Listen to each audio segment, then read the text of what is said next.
Guys आज की video में हम पढ़ने वाले हैं क्लास 7 का सोशल साइंस।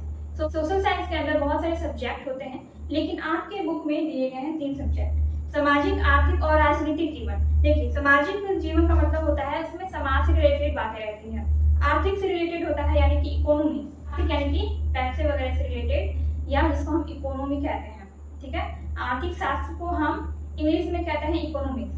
राजनीति को हम इंग्लिश में कहते हैं पॉलिटिकल। ठीक है, राजनीतिक शास्त्र को कहते हैं पॉलिटिकल साइंस। तो चलिए मैं आपको पहले बताती हूँ कि सोशल साइंस के अंदर कौन कौन से सब्जेक्ट होते हैं और उसको हिंदी और इंग्लिश में क्या कहते हैं। सोशल साइंस के अंदर होता है सोशियोलॉजी, होता है सोशल साइंस के अंदर। ठीक है, सोशियोलॉजी जिसमें समाज से रिलेटेड बातें रहती है, जैसे कि इसको हम कह सकते हैं सामाजिक विज्ञान। सामाजिक विज्ञान कह सकते हैं। ठीक है, सामाजिक विज्ञान इसको कह सकते हैं। और देखिए, मैंने क्या बताया था आपको, इकोनॉमिक्स एक सब्जेक्ट होता है। इसको हम कहते हैं इंग्लिश में, हिंदी में इसको कहते हैं आर्थिक शास्त्र। आर्थिक शास्त्र कहते हैं। ठीक है, तो आपकी बुक में आर्थिक शास्त्र और सामाजिक विज्ञान और क्या दिया गया, राजनीतिक विज्ञान के बारे में।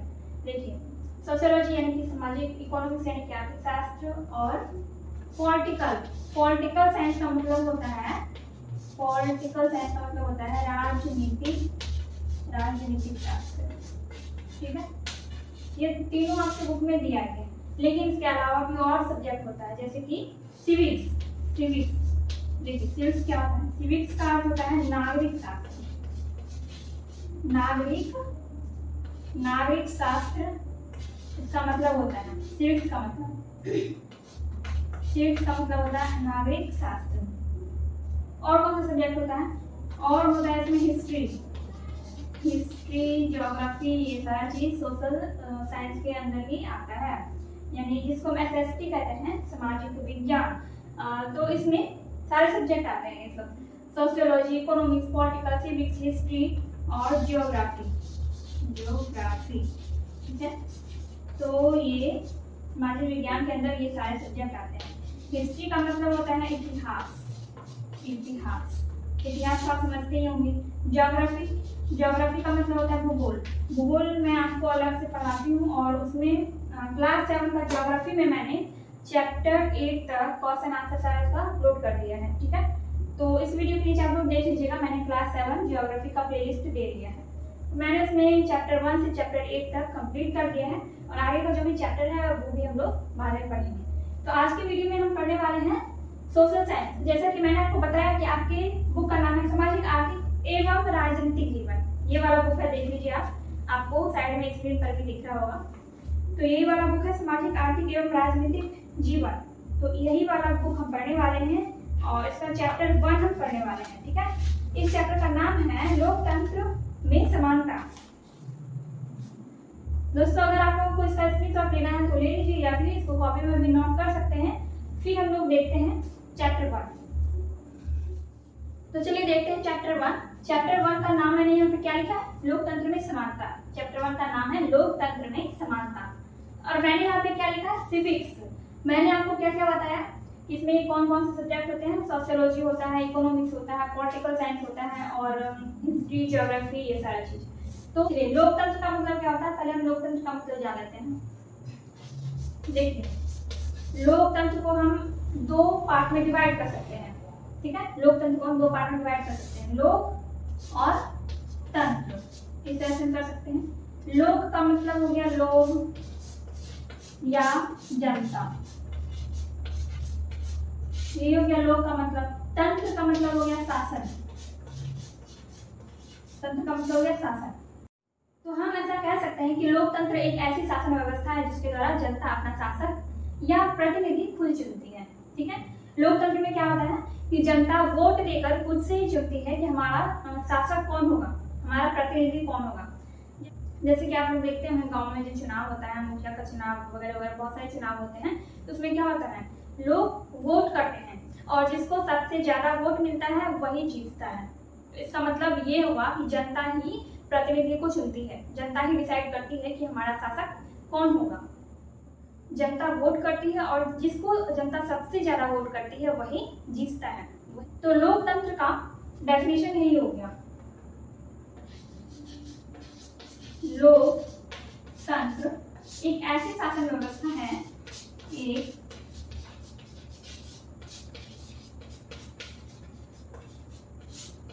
ऐसी शासन व्यवस्था है जिसके द्वारा जनता अपना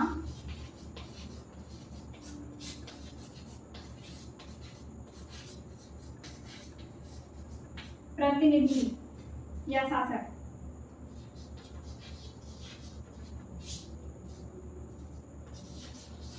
स्वयं चुनता है। ठीक है, इसको अगर आप लिखना चाहें तो लिख सकते हैं या फिर स्क्रीनशॉट भी ले सकते हैं। ये लोकतंत्र का आपका हो गया परिभाषा, जिसको हम इंग्लिश में डेफिनेशन कहते हैं।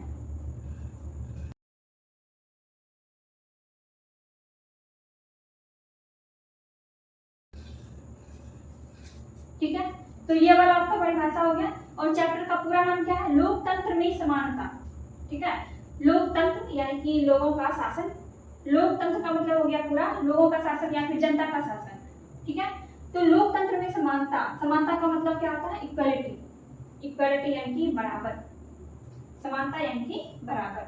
तो लोकतंत्र में समानता का अर्थ मुझे लगता है अब तक आप लोग समझ गए होंगे। लोकतंत्र यानी कि जनता का शासन या फिर लोगों का शासन, और समानता यानी कि इक्वलिटी यानी कि बराबर।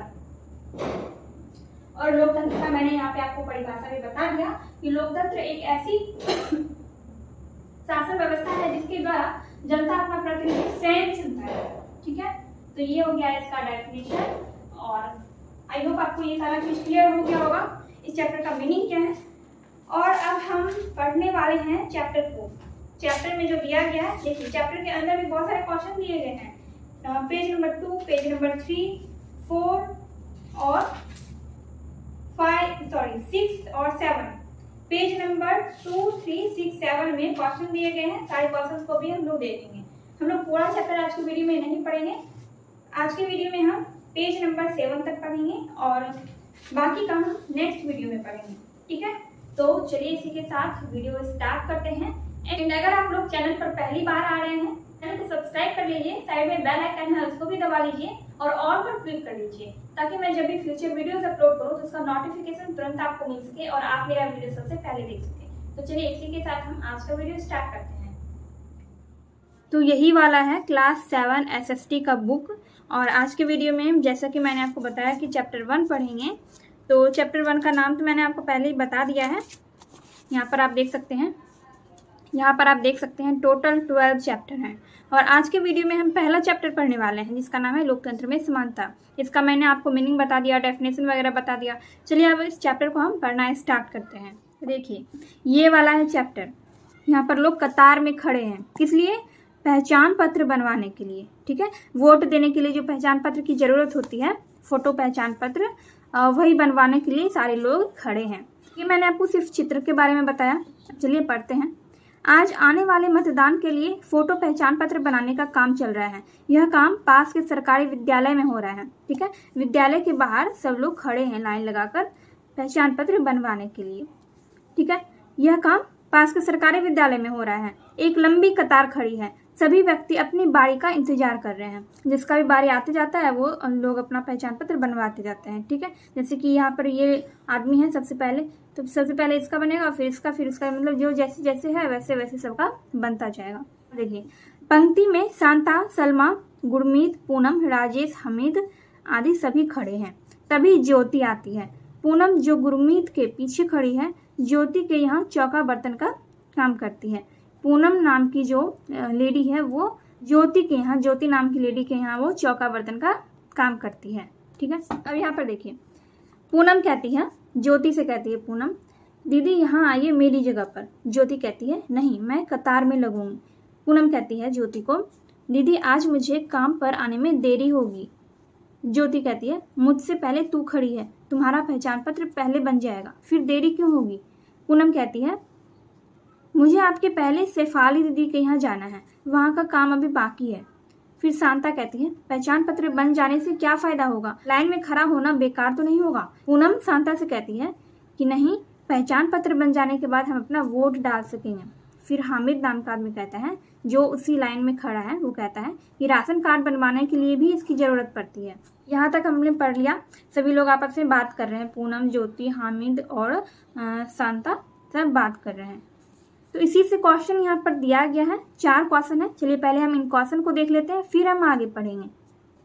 क्वेश्चन को यहाँ पर आप लोग ध्यान से पढ़ लीजिए। क्वेश्चन वैसे मैंने अपने कॉपी में भी लिखा है और उसका आंसर भी लिखा है। तो चलिए हम लोग देखते हैं।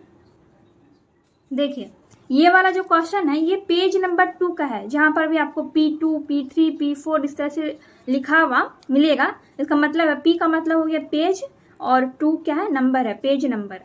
तो पहला क्वेश्चन है, वोट देने का अधिकार किसे है। पहला क्वेश्चन है पेज नंबर 2 में कि वोट देने का अधिकार किसे है। वोट देने का अधिकार उस हर भारतीय नागरिक का है जिसकी उम्र 18 वर्ष या उससे अधिक है। ठीक है, जो भी व्यक्ति भारत में रहता है, भारत का जो नागरिक है और जिसकी उम्र 18 वर्ष या फिर 18 वर्ष से अधिक है, उसको वोट देने का अधिकार है। 18 वर्ष में क्या होता है, आपका वोटर आई कार्ड यानी पहचान पत्र आपका बन जाता है, फिर आप वोट दे सकते हैं। लेकिन उसके लिए क्या जरूरी है, आपका 18 वर्ष होना जरूरी है, कम से कम 18 वर्ष के आप होंगे और भारतीय नागरिक यानी कि आप भारत के वासी होंगे, तभी आप वोट दे सकते हैं। ठीक है, समझ गए वोट देने का अधिकार किसे है। तो वोट देने का अधिकार हर उस भारतीय नागरिक को है जिसकी उम्र 18 वर्ष है या फिर उससे अधिक है। अब सेकेंड नंबर का क्वेश्चन है, कतार में खड़े होकर क्या कहीं पूनम को समानता का अनुभव हो रहा है, कैसे। अब देखिए इसका आंसर, कतार में खड़े होकर पूनम को समानता का अनुभव हो रहा है क्योंकि पूनम के होगा यहाँ पर, आप लोग यहाँ पर के लिख दीजिएगा, क्योंकि पूनम के कतार में ज्योति के आगे खड़े होने पर किसी ने यह नहीं कहा कि तुम ज्योति की नौकरानी हो, तुम अशिक्षित हो, जाकर पीछे खड़े हो जाओ। ऐसा उससे किसी ने नहीं कहा, ऐसा दुर्व्यवहार किसी ने इसके साथ नहीं किया। कतार में खड़े होने पर किसी ने पूनम के साथ असमानता का व्यवहार नहीं किया, इसलिए उसे समानता का अनुभव हो रहा था। ठीक है, तो जब पूनम और ज्योति कतार में खड़े थे, ज्योति जो है कौन है, पूनम ज्योति के यहाँ काम करती है, उसके यहाँ चौका बर्तन करती है। लेकिन वो पहचान पत्र बनवाने के लिए गई, ज्योति पूनम के पीछे खड़ी थी और पूनम आगे खड़ी थी। तो किसी ने भी पूनम से यह नहीं कहा कि तुम ज्योति के पीछे खड़े हो जाओ, या फिर ज्योति ने खुद भी नहीं कहा कि तुम मेरे पीछे खड़े हो जाओ क्योंकि तुम मेरे यहाँ काम करती हो। ठीक है, तो इस तरह का असमानता का व्यवहार किसी ने भी पूनम के साथ नहीं किया, इसलिए उसे समानता का अनुभव हो रहा था। ये यहाँ पर सेकेंड नंबर का क्वेश्चन कंप्लीट हो गया। थर्ड नंबर का क्वेश्चन देखिए, इसमें कह रहा है कि वोट देने के अधिकार में क्या आपके काम, शिक्षा, पैसे या धर्म व जाति से कोई फर्क नहीं पड़ता है, चर्चा करें। तो इसका आंसर हो जाएगा, वोट देने में लोगों के बीच समानता का अभाव होता है। ठीक है, वोट देने के अधिकार में हमारे काम, शिक्षा, धर्म, पैसे आदि से कोई फर्क नहीं पड़ता है। वोट देने का अधिकार भारत के हर उस नागरिक का है जिसका उम्र 18 वर्ष या उससे अधिक हो, फिर चाहे वो अमीर, गरीब, शिक्षित, अशिक्षित कोई भी हो। ठीक है, वोट कोई भी दे सकता है, बस वो भारतीय नागरिक होना चाहिए और उसकी उम्र 18 वर्ष या फिर उससे अधिक होनी चाहिए। फिर चाहे वो शिक्षित हो, अशिक्षित हो, अमीर हो, गरीब हो या कैसा भी हो, वो वोट दे सकता है। आई होप आपको समझ में आ गया होगा ये वाला क्वेश्चन। 4 नंबर में है, फोटो पहचान पत्र की जरूरत और कहाँ कहाँ हो सकती है। फोटो पहचान की जरूरत बहुत जगह पड़ती है। देखिए, पहचान पत्र जो होता है उसमें फोटो होती है, पासपोर्ट साइज में फोटो होता है। ठीक है, उसमें फोटो लगा हुआ होता है पहचान पत्र में। तो पहचान पत्र की जरूरत कहाँ कहाँ पड़ती है, चलिए देखते हैं। वैसे आप लोग जानते होंगे, फिर भी हम लोग ये वाला क्वेश्चन देख लेते हैं। फोटो पहचान पत्र की जरूरत हमें वोट देने में पड़ती है। सबसे पहला बात तो ये हो गया कि आपको वोट देने के लिए पहचान पत्र की जरूरत पड़ती है। इसके अलावा फोटो पहचान पत्र की जरूरत बैंक में खाता खुलवाने के लिए, पासपोर्ट बनवाते समय, पासपोर्ट यानी कि अगर आपको अपने इंडिया से बाहर जाना है, किसी भी दूसरे देश में जाना है, तो आपको पासपोर्ट की जरूरत होती है और पासपोर्ट बनवाने के लिए आपको पहचान पत्र की जरूरत होती है। ठीक है, और राशन कार्ड बनवाने में भी पहचान पत्र की जरूरत होती है और बहुत सारा चीज, ड्राइविंग लाइसेंस वगैरह बनवाने में भी पहचान पत्र की जरूरत पड़ती है। तो राशन कार्ड बनवाने में किसी भी कानूनी पंजीकरण की समय पड़ती है। पेज नंबर 2 तक आपका ये क्वेश्चन जो है, ये चारों क्वेश्चन आपका कंप्लीट हो गया है। पेज नंबर 2 का ये चारों क्वेश्चन कंप्लीट हो गया है। अब यहाँ से पढ़ने वाले हैं। ठीक है, तो यहाँ पर कह रहा है, देखिए ये जो लेडी है ये है पूनम और ये इसकी बेटी रमा। यहाँ क्या है, एक दिन की बात है। ये कहती है ये लेडी, इसकी उम्र तो अभी पढ़ने की है।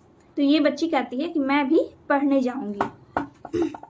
तो ये जो लेडी ये कहती है कि घर के पास वाले स्कूल में तुम्हारा नाम लिखवा देती हूँ, तुम भी पढ़ने जाना।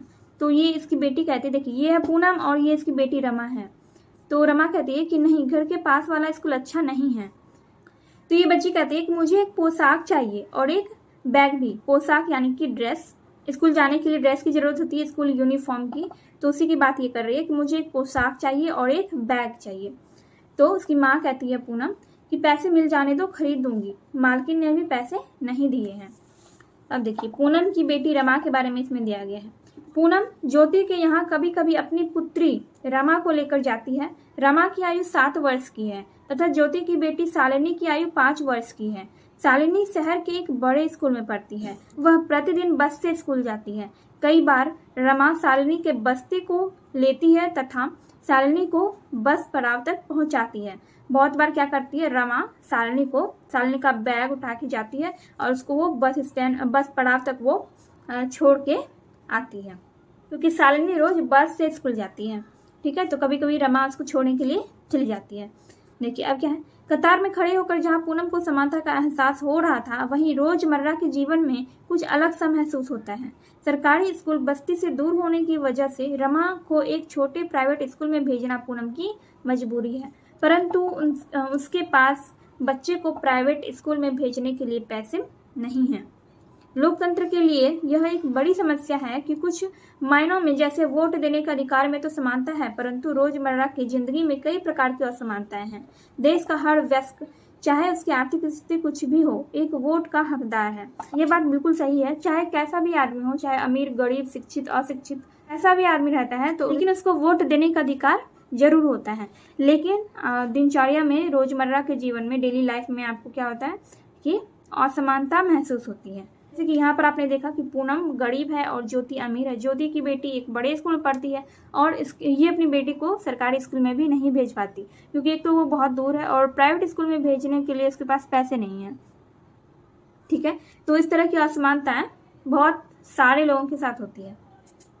तो हम कहाँ पढ़ रहे थे, फिर यहाँ से दूसरी तरफ लोगों की गरीबी और जीवन यापन के लिए रोटी, कपड़ा, मकान, शिक्षा एवं स्वास्थ्य का अभाव है। हम इन बातों को समझें और असमानताओं को दूर करने के लिए क्या किया जा सकता है, विचार करें।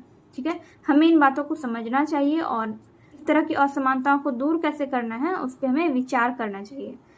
अब इससे रिलेटेड, इस पैराग्राफ से रिलेटेड आपको 4 क्वेश्चन इसमें दिए गए हैं। चारों क्वेश्चन को हम लोग देखेंगे एक एक करके। पहला क्वेश्चन है, अब तक रमा स्कूल क्यों नहीं गई। दूसरा क्वेश्चन है, पूनम को असमानता का एहसास क्यों होता है। तीसरा है, आपके आसपास किस किस प्रकार के स्कूल हैं। चौथा है, अच्छा स्कूल आप किसे मानेंगे, आपस में चर्चा करें। चलिए देखते हैं चारों क्वेश्चन को। देखिए पेज नंबर 3 का पहला क्वेश्चन है कि अब तक रमा स्कूल क्यों नहीं गई। तो इसका आंसर हो जाएगा, रमा की माँ पूनम ज्योति के घर में काम करती है। पूनम की आमदनी बहुत कम है। उसकी आर्थिक स्थिति अच्छी नहीं होने के कारण वह अपनी बेटी रमा को स्कूल नहीं भेज पाई। एक तो उसकी आर्थिक स्थिति अच्छी नहीं थी और दूसरी बात ये भी थी कि सरकारी स्कूल उसके घर से बहुत दूर था, तो इसलिए वो अपनी बेटी रमा को स्कूल अभी तक नहीं भेज पाई थी। तो इसमें आप एक लाइन जोड़ सकते हैं कि यहाँ पर मैंने क्या लिखा, उसकी आर्थिक स्थिति अच्छी नहीं होने के कारण और सरकारी स्कूल के उसके घर से बहुत दूर होने के कारण वो अपनी बेटी रमा को स्कूल नहीं भेज पाई। ये हो गया आपका फर्स्ट नंबर। सेकंड में है, पूनम को असमानता का एहसास क्यों होता है।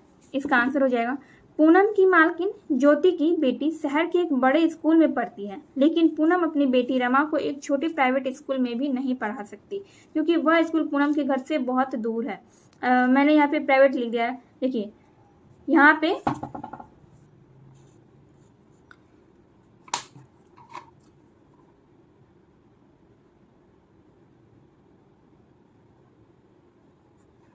यहाँ पे लिख दिया मैंने सरकारी। ठीक है, सरकारी स्कूल जो था उसके घर से बहुत दूर था। इसका आंसर हो जाएगा, तो क्या है, लेकिन पूनम अपनी बेटी रमा को एक छोटे सरकारी स्कूल में भी नहीं पढ़ा सकती, क्योंकि वह स्कूल पूनम के घर से बहुत दूर है और उसकी आर्थिक स्थिति भी खराब है, इसलिए पूनम को असमानता का एहसास होता है। थर्ड नंबर में देखिए कौन सा क्वेश्चन है। इसमें है, आपके आसपास किस किस प्रकार के स्कूल हैं। देखिए, आपके घर के आसपास जो भी स्कूल है आप उसके बारे में लिखेंगे। ऐसा नहीं कि अगर आपके घर के आसपास सरकारी स्कूल नहीं है या फिर प्राइवेट स्कूल नहीं है तो आप फिर भी लिख देंगे कि मेरे घर के आसपास सरकारी और प्राइवेट दोनों स्कूल है। देखिए, मेरे घर के आसपास दोनों ही स्कूल है, सरकारी भी और प्राइवेट भी। तो मैंने लिखा है मेरे घर के आसपास सरकारी और प्राइवेट दोनों तरह के स्कूल हैं। मेरे गाँव में ही 2 प्राइवेट और 2 सरकारी स्कूल हैं। मेरे गाँव में ही 2 प्राइवेट स्कूल और 2 सरकारी स्कूल हैं। तो अगर आपके गाँव में भी या आपके घर के आसपास सरकारी या फिर प्राइवेट स्कूल है तो आप इसका आंसर लिख सकते हैं। ये आपका क्वेश्चन नंबर 3 हो गया। तो चलिए देखते हैं क्वेश्चन नंबर 4। पेज नंबर 3 का ही ये क्वेश्चन नंबर 4 है। इसमें क्या क्वेश्चन है? अच्छा स्कूल आप किसे मानेंगे? आपस में चर्चा करें। तो इसका आंसर हो जाएगा वैसा स्कूल जहां पर सभी बच्चों की शिक्षा पर अधिक ध्यान दिया जाता है। यहाँ पर है दिया, ठीक है, ध्यान दिया जाता है, उन्हें शिष्टाचार सिखाया जाता है, उन्हें अच्छी तरीके से पढ़ाया जाता हो और साथ ही खेल कूद के लिए भी प्रोत्साहित किया जाता हो। तो हमारे अनुसार अच्छा स्कूल वही है जहाँ पर आपको ये सारी चीज़ें कराई जाती हो, पढ़ाई भी अच्छा हो, खेल कूद के लिए भी आपको प्रोत्साहन मिले और आपको शिष्टाचार अनुशासन भी सिखाया जाए, तो वो अच्छा स्कूल होता है। ठीक है, बड़ा स्कूल होने से अच्छा स्कूल नहीं होता है। मान लीजिए कि कोई बड़ा स्कूल है लेकिन वहाँ पर पढ़ाई अच्छी नहीं होती है या फिर वहाँ पर आपको खेल कूद या शिष्टाचार वगैरह नहीं सिखाया जाता है तो वो अच्छा स्कूल नहीं होगा। लेकिन वही अगर किसी छोटे स्कूल में ही आपको अच्छे से पढ़ाया जाता है, शिष्टाचार सिखाया जाता है, खेल कूद के लिए आपको प्रोत्साहित किया जाता है तो वो अच्छा स्कूल माना जाता है। तो हमने पेज नंबर 3 का ये सारा क्वेश्चन सॉल्व कर लिया। पेज नंबर 3 का ये चारों क्वेश्चन हमने देखा। चलिए अब आगे पढ़ते हैं, फिर हम अगला क्वेश्चन देखेंगे। यहाँ पर क्या है? बाल संसद और समानता। देखिए क्या है, तुम सभी ने अपने विद्यालय बाल संसद के गठन में भाग लिया होगा। इसके लिए चुनाव के पहले कक्षाओं को 5 समूहों में बांटा जाता है। क्या है? चुनाव के पहले कक्षाओं को 5 समूह में बांट दिया जाता है। प्रत्येक समूह में सभी कक्षाओं के छात्र छात्राएं शामिल होते हैं। इसमें 5 ऐसे समूह तैयार किए जाते हैं जिसमें सभी कक्षाओं के छात्र छात्राएं एक साथ शामिल होते हैं। पांचों समूह अपने अपने समूह से 2 प्रतिनिधियों का चुनाव करते हैं। तो बाल संसद में जितने भी कक्षाएं के विद्यार्थी होते हैं, छात्र छात्राएं, सभी का 5 समूह तैयार किया जाता है। समूह के बच्चे जो होते हैं वो अपने अपने समूह से 2 प्रतिनिधि का चुनाव करते हैं। कैसे करते हैं? वोट देकर चुनते हैं। वोट देकर 2 प्रतिनिधि चुनते हैं। ठीक है, तो इससे यहाँ पर आपको क्वेश्चन है, 5 क्वेश्चन यहाँ पर आपको दिया गया है। चलिए एक एक करके देखते हैं। पहला क्वेश्चन है, बाल संसद के लिए चुनाव करवाना क्यों जरूरी है? इसका आंसर हो जाएगा बाल संसद के लिए चुनाव करवाना इसलिए जरूरी है ताकि इससे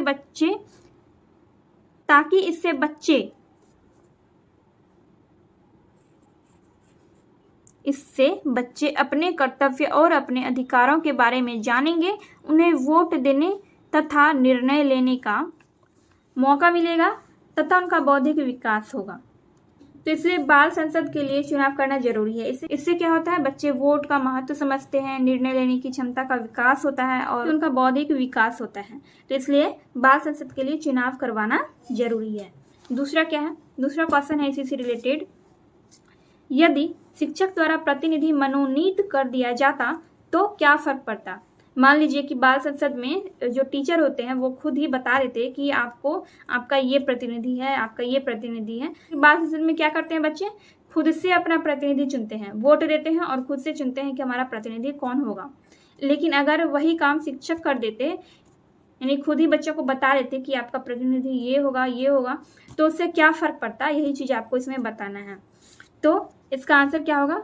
यदि शिक्षक द्वारा ही प्रतिनिधि मनोनीत कर दिया जाता तो बच्चे अपने कर्तव्यों और अधिकारों के बारे में नहीं जान पाते और ना ही वो वोट दे पाते, साथ ही उनका बौद्धिक विकास नहीं हो पाता।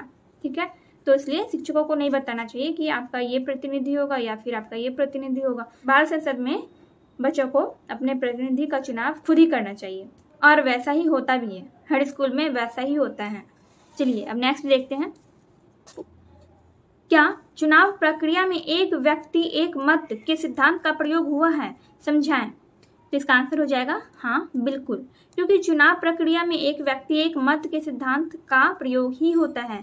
कोई भी व्यक्ति एक बार में एक जगह पर एक ही मत दे सकता है। ठीक है, तो आपने कहीं ऐसा नहीं सुना होगा कि एक व्यक्ति बहुत सारी जगहों पर एक साथ वोट दे सकते हैं, ऐसा कभी नहीं होता है। भी व्यक्ति वोट देता है तो एक बार में एक ही जगह पर एक ही व्यक्ति को वोट दे सकता है, एक बार में दो व्यक्ति को या फिर दो जगहों पर जाकर वो वोट नहीं दे सकता। ठीक है, तो चुनाव प्रक्रिया में एक व्यक्ति एक मत के सिद्धांत का ही प्रयोग होता है। अब नेक्स्ट क्वेश्चन है, एक व्यक्ति एक मत के नियम से क्या लाभ है? इसका आंसर हो जाएगा, इस नियम का सबसे बड़ा लाभ यह है कि प्रतिनिधि के रूप में वही चुना जाता है जिसको जनता सबसे ज्यादा वोट देती है। ठीक है, एक व्यक्ति एक नियम से क्या लाभ है कि जनता जिसको सबसे ज्यादा वोट करती है वही व्यक्ति प्रतिनिधि बनता है, वही वहां का क्या कहते हैं, शासक बनता है। जैसे कि मैंने आपको बताया कि हमारे गांव में मुखिया का चुनाव होता है, तो चुनाव में बहुत सारे आदमी खड़े होते हैं, लेकिन जिसको जनता सबसे ज्यादा वोट देती है वही जीतता है। पेज नंबर 4 का लास्ट क्वेश्चन है, क्वेश्चन नंबर 5, आपके विद्यालय में बाल संसद ने क्या काम किया और क्या कर सकती है? अपनी राय लिखें। तो इसका आंसर हो जाएगा, मेरे विद्यालय में बाल संसद ने हमें शिष्टाचार सिखाया, उन लोगों के द्वारा बच्चों के खेलने कूदने के लिए झूले आदि लगवाए और हमें मतों का महत्व बताया। ठीक है, बाल संसद ने क्या क्या किया, शिष्टाचार सिखाया और हमें हमारा हक बताया, उन लोगों के द्वारा खेलने कूदने के लिए झूले आदि लगवाए गए। ठीक है, और हमें मतों का महत्व बताया कि मत का क्या महत्व है। चुनाव में क्या होता है, व्यक्ति एक वोट से हार भी जाता है और जीत भी जाता है। मान लीजिए कि चुनाव प्रक्रिया में दो पक्ष हैं, ठीक है, इसका वोट एकदम बराबरी पर चल रहा है, मतलब अगर इसको 50 वोट मिले हैं तो इसको भी 50 वोट मिले हैं, लेकिन अगर किसी व्यक्ति को, उन दोनों में से अगर किसी व्यक्ति को एक वोट भी ज्यादा मिल जाएगा तो वो जीत जाएगा, जिसको ज्यादा वोट मिलेगा वो जीत जाएगा। तो इसलिए एक मत का भी बहुत महत्व होता है। अगर आप किसी को वोट करते हैं तो वो उसके लिए बहुत मायने रखता है, तो हमें मत के अधिकार का प्रयोग करना चाहिए। अगर आप 18 वर्ष या उससे अधिक के हैं तो आपको वोट जरूर देना चाहिए। तो पेज नंबर 4 तक हमने सारा क्वेश्चन कंप्लीट कर लिया है और यहाँ पर पेज नंबर 4 में ही आपको दिया गया है मानवीय गरिमा और असमानता। ठीक है, मानवीय गरिमा और असमानता, इसको हम लोग पढ़ते हैं, फिर इसमें जो क्वेश्चन दिया होगा उसको हम लोग सॉल्व करेंगे।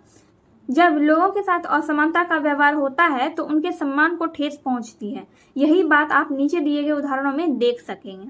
ठीक है, अगर लोगों के साथ क्या होता है, अगर आपके साथ भी असमानता का व्यवहार होगा तो आपको बहुत, आपके सम्मान को बहुत ठेस पहुंचेगा, आपको बहुत बुरा फील होगा। तो यहाँ पर हम पढ़ने वाले हैं गांधी जी की अफ्रीका यात्रा। इसमें हम लोग देखें कि किस तरह से गांधी जी की गरिमा को ठेस पहुंची थी, किस तरह से उनके साथ दुर्व्यवहार किया गया था, किस तरह से उनके साथ असमानता का व्यवहार किया गया था। अपने अफ्रीका प्रवास के दौरान एक बार गांधी जी रेलगाड़ी द्वारा डरबन से प्रिटोरिया जा रहे थे। वो कहाँ जा रहे थे? डरबन से प्रिटोरिया जा रहे थे। गांधी जी के पास प्रथम श्रेणी का टिकट था, वे प्रथम श्रेणी में यात्रा कर रहे थे। दक्षिण अफ्रीका में उन दिनों रंग भेद चरम पर था। दक्षिण अफ्रीका में क्या था उस समय? रंग भेद चरम पर था। मतलब जो हमारे जो भारतीय लोग हैं वहां के लोग उसको क्या कहते थे? अश्वेत कहते थे, अश्वेत। ट्रेन जब मारिटज वर्ग पहुंची तो रेल के डिब्बे में जिसमें गांधी जी यात्रा कर रहे थे कुछ रेल कर्मचारी आए। गांधी जी को इन लोगों ने तृतीय श्रेणी के डिब्बे में जाने को कहा। गांधी जी ने अपने पास प्रथम श्रेणी का टिकट उन्हें दिखाते हुए तृतीय श्रेणी के डिब्बे में जाने से इनकार कर दिया। एक अश्वेत का प्रथम श्रेणी में यात्रा करना रेल कर्मचारियों को नागवार लगा। उन्होंने पुलिस को बुलाकर गांधी जी के सामान को बाहर फेंकवा दिया। यही नहीं, गांधी जी को जबरदस्ती ट्रेन से उतार दिया। अपने साथ हुए इस व्यवहार से गांधी जी को काफी ठेस पहुंची। इसके बाद उन्होंने रंग भेद के विरुद्ध संघर्ष शुरू किया। तो आपने देखा कि किस तरह से गांधी जी के साथ दुर्व्यवहार किया गया था और उन्हें ट्रेन से उतार कर नीचे कर दिया गया था और उनका सामान भी फेंकवा दिया गया था। और ऐसा किसने किया था? रेल कर्मचारियों ने। तो इससे उनकी गरिमा को बहुत ठेस पहुंचा था। तो ये आपने पढ़ लिया। अब एक और आप बीती है जो लेखक की है। लेखक ने अपनी आप बीती यहाँ पे बताई है। देखिए, लेखक कह रहे हैं कि मैं एक विवाह समारोह में शामिल होने के लिए निकट के एक संबंधी के यहाँ गया था। उनका परिवार आर्थिक रूप से काफी संपन्न था, मतलब सभी धनी लोग थे। समारोह में उपस्थित प्रायः सभी लोग समाज के धनी लोग थे और सारे समारोह में जितने भी लोग आए थे सभी बहुत धनी, सभी अमीर लोग थे। तो सभी लोग काफी महंगे सूट बूट में थे तथा गाड़ियों से आ रहे थे। मैं एक साधारण परिवार से हूँ। मुझे ना तो बैठने के लिए और ना ही खाने के लिए पूछा गया। यहाँ तक कि रात भर मुझे मच्छर काटते रहे और मैं सारी रात जागता रहा। अपने संबंधी तथा अन्य लोगों के व्यवहार से मेरा मन काफी व्यथित हो गया। व्यथित होना यानी कि बहुत दुखी हो गया। ठीक है, तो ये लेखक ने अपनी आपबीती सुनाई। और इसके पहले आपने पढ़ा गांधी जी की अफ्रीका यात्रा, उसमें भी आपने देखा कि उनके साथ कैसा दुर्व्यवहार किया गया था और किस तरह से उनकी गरिमा को ठेस पहुंचाया गया था। चलिए अब इससे रिलेटेड क्वेश्चन हम लोग देखते हैं। अब देखिए यहाँ पर पेज नंबर 6 में क्वेश्चन दिया गया है। पहला क्वेश्चन है, दक्षिण अफ्रीका में रेल यात्रा के दौरान गांधी जी के गरिमा को किस प्रकार ठेस पहुंची। ये पहला क्वेश्चन। फिर दूसरा है, आप बीती के लेखकों को अपने संबंधी के यहाँ किन बातों से ठेस पहुंची होगी, चर्चा करें। तीसरा है, क्या आपके साथ ऐसी कोई घटना हुई है जिसमें आपकी गरिमा को ठेस पहुंची हो। चलिए इन तीनों क्वेश्चन को हम लोग देखते हैं। तो पहला क्वेश्चन था, दक्षिण अफ्रीका में रेल यात्रा के दौरान गांधी जी की गरिमा को किस प्रकार ठेस पहुंची। तो इसका आंसर मैंने लिखा है, एक बार जब गांधी जी ट्रेन से डरबन से प्रिटोरिया जा रहे थे तब उनके पास प्रथम श्रेणी का टिकट था और वो प्रथम श्रेणी में ही यात्रा कर रहे थे, परंतु रेल कर्मचारियों को किसी अश्वेत व्यक्ति का प्रथम श्रेणी के डिब्बे में यात्रा करना पसंद नहीं आया और उन्होंने गांधी जी का सामान बाहर फेंकवा दिया और गांधी जी को भी जबरदस्ती नीचे उतार दिया। सेन के साथ हुए इस व्यवहार से उनके यानी कि गांधी जी के गरिमा को बहुत ठेस पहुंचा। ठीक है, तो ये हो गया आपका पेज नंबर 6 का फर्स्ट नंबर क्वेश्चन का आंसर। दूसरा क्वेश्चन है, आप बीती के लेखक को अपने संबंधी के यहाँ किन बातों से ठेस पहुंची होगी, चर्चा करें। इसका आंसर हो जाएगा, लेखक अपने एक संबंधी के यहाँ विवाह समारोह में शामिल होने के लिए गए थे जो समाज के धनी लोग थे और लेखक साधारण परिवार से थे। समारोह में सभी लोग सूट बूट में गाड़ियों से आ रहे थे। लेखक के संबंधी ने ना तो उन्हें खाने के लिए ना बैठने को कहा। संबंधी के इसी व्यवहार से लेखक को बहुत ठेस पहुंची होगी। तो ये हो गया आपका सेकेंड नंबर का आंसर। थर्ड नंबर में है, क्या आपके साथ ऐसी कोई घटना हुई है जिसमें आपकी गरिमा को ठेस पहुंची हो। अगर आपके साथ ऐसी कोई घटना हुई है तो आप लिखें हाँ, अगर नहीं हुई है तो नहीं। तो मेरे साथ ऐसा एक बार हुआ था तो मैंने यहाँ पर इसका आंसर लिखा है। देखिए, तो इसका आंसर मैंने लिखा है हाँ, एक बार मेरे साथ भी ऐसा हुआ है। एक बार मैं दिल्ली में पूरे परिवार के साथ एक विवाह समारोह में गई थी और वहां पर हमारे साथ वही व्यवहार हुआ जो लेखक के साथ हुआ था, इसलिए हम सब वहां ज्यादा समय नहीं रुके और वापस घर चले आए। तो अगर आपके साथ भी ऐसा कभी हुआ है तो आप उसका आंसर अपने अनुसार लिख सकते हैं। चलिए अब आगे पढ़ते हैं और उसमें जो भी क्वेश्चन होगा उसको हम लोग देखेंगे। दोस्तों हमने पेज नंबर 6 का यहाँ तक ये सारा क्वेश्चन सॉल्व कर लिया है। अब हम पढ़ेंगे समानता एवं असमानता के व्यापक स्वरूप। असमानता केवल व्यक्तिगत भेदभाव की बात नहीं है। ऐसा नहीं है कि कुछ ही लोग इस तरह का व्यवहार करते हैं। कई बार रोजमर्रा की जिंदगी में इस तरह के व्यवहार सामान्य दिखते हैं, परंतु इसके पीछे एक गहरी असमानता का भाव छिपा रहता है। नीचे दिए गए उदाहरण हमारे समाज में लोगों की सोच को दर्शाते हैं और असमानता का व्यापक स्वरूप प्रस्तुत करते हैं। तो यहाँ पर आपको एक वैवाहिक विज्ञापन आपको दिख रहा है, तो इसमें भी आपको दिखेगा कि किस तरह से लोग असमानता का व्यवहार दूसरों के साथ करते हैं। देखिए यहाँ क्या लिखा है, वैवाहिक विज्ञापन। हमारे समाज में जाति व्यवस्था की जड़ें बहुत गहरी हैं। इसका अच्छा उदाहरण है दिए गए वैवाहिक विज्ञापनों में स्पष्ट रूप से देखा जा सकता है। यह शहरी क्षेत्र में रहने वाले उच्च शिक्षित लोगों द्वारा दिए गए विज्ञापन हैं। इन विज्ञापनों में प्रमुख रूप से जाति का उल्लेख होता है एवं विवाह की शर्तों में जाति की प्रमुखता होती है। तो वैवाहिक विज्ञापन जो होता है उसमें आपको देखिएगा, आप लोग कभी पेपर में दिया रहता है, न्यूज़पेपर जो आप लेते हैं उसमें दिया रहता है विज्ञापन। उसमें रहता है कि हमें निम्न जाति की लड़की या लड़का चाहिए या फिर इस जाति की चाहिए, मतलब इस तरह से उसमें लिखा हुआ रहता है। तो इस तरह से यही साबित होता है कि लोग किस तरह से दूसरों के साथ असमानता का व्यवहार करते हैं, दूसरों को किस नज़र से देखते हैं। तो इससे रिलेटेड यहाँ पर एक क्वेश्चन आपको दिया गया है कि इन विज्ञापनों में जाति एवं अन्य सामाजिक असमानता के सूचक शब्दों को रेखांकित करें। चलिए इसको हम लोग देखते हैं, ये वाला क्वेश्चन। तो इसका आंसर है, इन विज्ञापनों में जाति एवं अन्य सामाजिक असमानता के सूचक शब्द हैं, जैसे कि विवाह के लिए निम्न जाति की ही वर या वधू चाहिए। ठीक है, वर या वधू चाहिए। तो इस तरह से विज्ञापन में लिखा हुआ रहता है। न्यूज़पेपर में आप लोग देख लीजिएगा एक बार किस तरह से उसमें विज्ञापन दिया गया होता है। आई होप आपको ये सारे चीज़ समझ में अच्छे से आ गए होंगे जहाँ तक मैंने आपको बताया। यहाँ से हम लोग नेक्स्ट वीडियो में पढ़ेंगे मध्याह्न भोजन और विद्यालय, और इसके अलावा जो भी प्रश्न दिए गए होंगे सभी प्रश्नों को हम हल भी करेंगे।